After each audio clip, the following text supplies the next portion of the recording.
C'est demain que l'Amérique vote pour élire soit Kamala Harris, soit Donald Trump, 244 millions d'électeurs. Une petite centaine de millions a déjà voté à l'heure qu'il est. 270 grands électeurs ensuite. Le système de vote n'est pas le même qu'en France. 2024, c'est une Amérique divisée, fracturée. Les enjeux, les programmes des deux candidats sont radicalement différents. Peut-être sauf pour l'immigration où Kamala Harris a elle aussi promis d'être ferme. Caroline Baudry est l'une des envoyées spéciaux d'Europe 1 aux États-Unis. Bonsoir Caroline. Bonsoir Pierre, bonsoir à tous. Vous êtes à Mar-a-Lago. Alors Mar-a-Lago, c'est le fief de Donald Trump, la résidence où il tiendra sa soirée électorale et la pression monte. Oui, devant ce centre de conférence entouré de palmiers, de gratte-ciel où Donald Trump prendra la parole demain soir.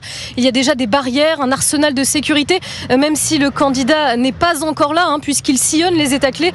Il faut imaginer des sauts de puce en avion pour enchaîner 5 meetings dans 4 États différents. Idem pour Kamala Harris. Les républicains sont ici déterminés à voir leur candidat à la Maison-Blanche. Écoutez Butch qui vit juste à côté.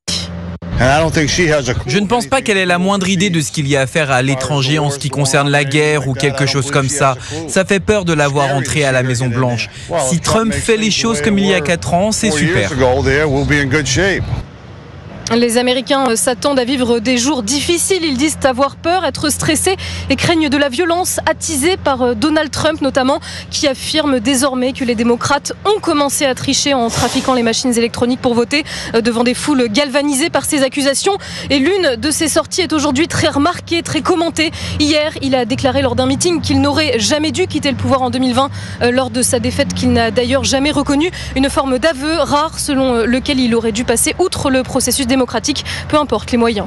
Merci beaucoup Caroline Baudry, correspondante ou plutôt envoyée spéciale d'Europe 1 aux États-Unis.